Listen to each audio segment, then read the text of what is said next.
Salut, bienvenue dans cette vidéo sur la création d'algorithmes. Aujourd'hui, nous allons explorer les outils qui peuvent nous aider à concevoir des algorithmes efficaces et qui vont nous aider à structurer notre pensée. Que vous soyez débutant ou développeur expérimenté, les concepts que nous allons aborder sont essentiels pour résoudre des problèmes de manière systématique.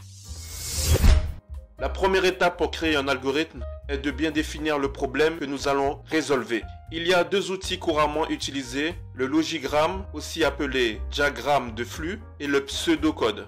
Ce dernier est le plus souvent utilisé car il se rapproche le plus souvent du code final. On va voir notre petit problème à résoudre. On va devoir créer un algorithme qui va évaluer le nombre qu'on va lui soumettre. Et notre programme va nous dire si le nombre qu'on lui a fourni est plus grand ou plus petit que 100.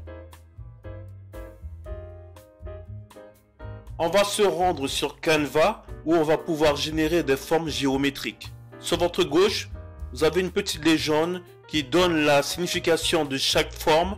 Donc ici, on va faire un logigramme pour commencer. On va prendre un rectangle qui symbolise le début. Voilà. On va indiquer le mot début. Voilà, début est en place. Maintenant, on va enchaîner avec un parallélogramme qui symbolise les actions en réalité. Donc dedans, on va écrire entrée n. On va mettre un verbe entrée n. Donc entrée des variables.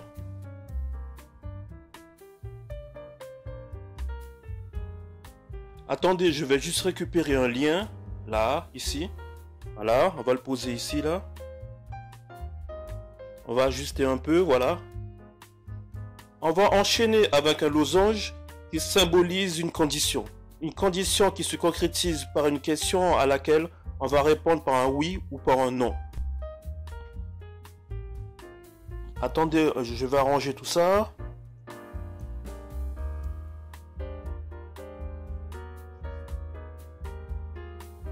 Voilà.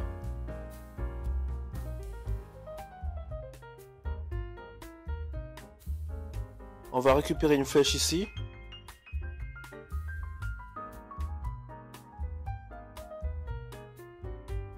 Voilà, on met ça en place.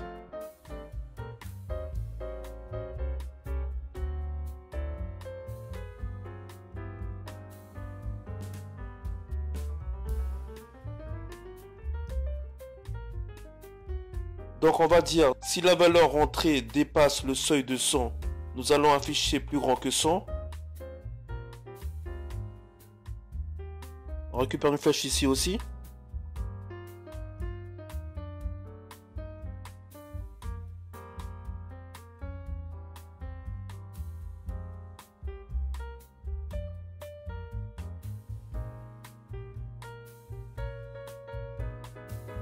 Voilà, on va mettre oui et non.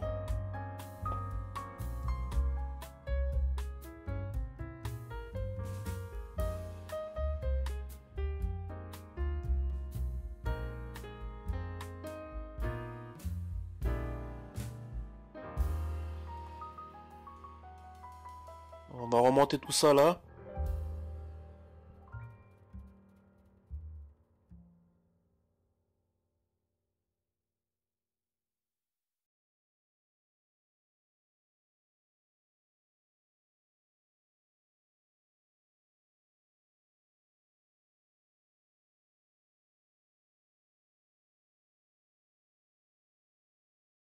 Si la valeur rentrée est inférieure à 100, alors nous allons afficher plus petit que 100.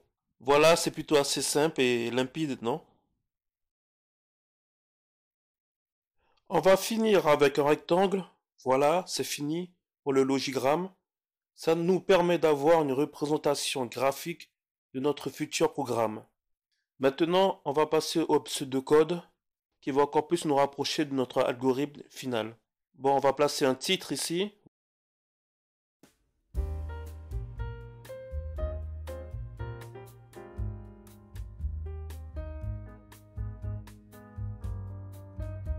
Voilà. Départ. On va retranscrire les étapes du logigramme en mots. Ici, on va écrire entrée variable.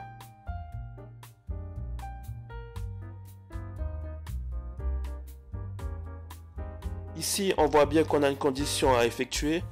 Et selon la valeur, on va devoir afficher le résultat. Voilà, on va mettre le mot afficher. Ici. Voilà, on va conclure avec le mot fin ici. Voilà, on a fini nos deux premières étapes. Ces deux étapes marchent pour tous les types de langage. Mais dans cette vidéo, nous allons utiliser VBA Excel pour créer une macro. On va se rendre dans le mode développeur VB d'Excel où on va taper le début de notre macro.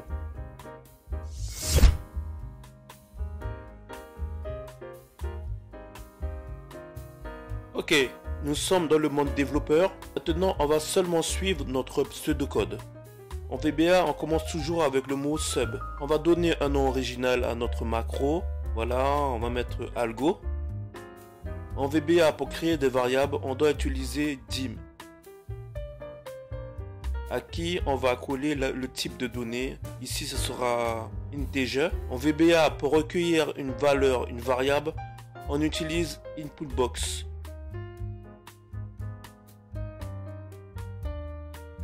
On va demander à l'utilisateur de rentrer une valeur. On va enchaîner avec une condition. Donc, mettre une condition en VBA, on sait faire. On va mettre un if. Donc, si variable est supérieure à 100,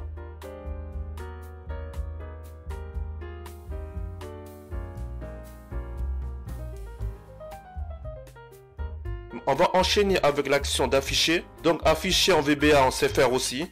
On va mettre un message box dans lequel on va dire d'afficher le message. Votre chiffre est plus grand que 100.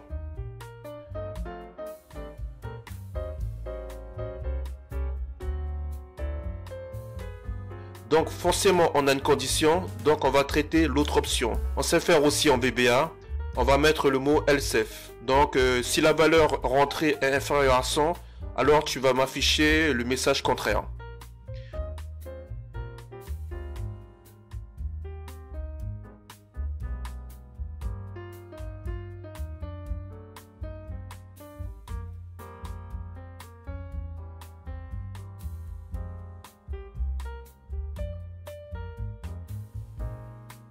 On finit la macro avec un if. On enregistre et on va tester.